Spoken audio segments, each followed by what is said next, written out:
Meanwhile, Ukraine is staring at modest counteroffensive advances with just a few villages in the south and the east recaptured after months of fighting against the entrenched Russian forces.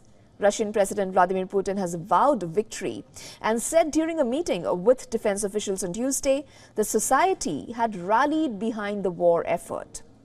Putin is running in an election expected to prolong his rule until 2030. Ну что же, и мы от своих целей специальной военной операции отказываться не собираемся. Оценивая текущую ситуацию на земле, на линии боевого соприкосновения, можно с уверенностью сказать, что наши войска владеют инициативой. По сути, мы делаем... Since the offensive began in 2022, Kremlin has outlawed any opposition to its assault on Ukraine, which is presented as an existential fight against the West. At the Defense Ministry meeting, Putin again accused the West of using Ukraine as a proxy to wage a war against Russia and questioned the legitimacy of the Ukrainian nation. He also said Russian military equipment proved its superiority over Western weapons. А где нужно, мы улучшаем свои позиции.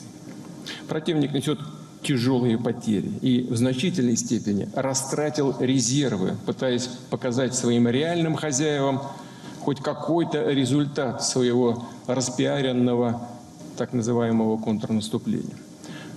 Кстати говоря, и миф о неуязвимости западной военной техники также рухнул.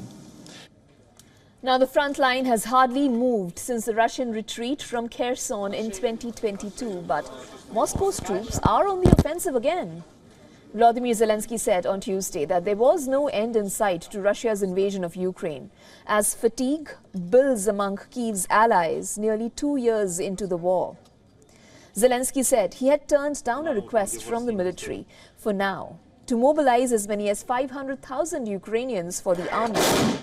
The unpopular proposal could hit his worsening poll ratings among the Ukrainians.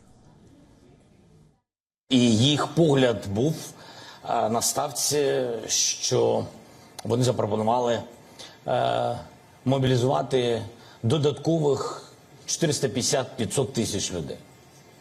Це дуже серйозна цифра. Я сказав, що мені потрібно більше аргументів для того, щоб підтримувати цей напрямок, тому що це питання, перш за все, людей. Друге, це питання справедливості. Це питання... Last week, Zelensky embarked on a tour of the Western countries to make the case for more military and political support. But he failed to convince the US Congress to immediately approve $60 billion in support. While in Brussels, Hungarian leader Orban blocked an aid package of around $55 billion. The Ukrainian president said, and I quote him, "I'm confident that the United States will not betray us." Zelensky was facing growing discontent before Russia invaded, before becoming the global face of Ukraine's resistance. He's again feeling political pressure at home. Recent polling shows the number of Ukrainians who trust Zelensky has dropped to 62%, compared to 84% 1 year ago. Back then, Kyiv's forces were celebrating gains in the east and the south.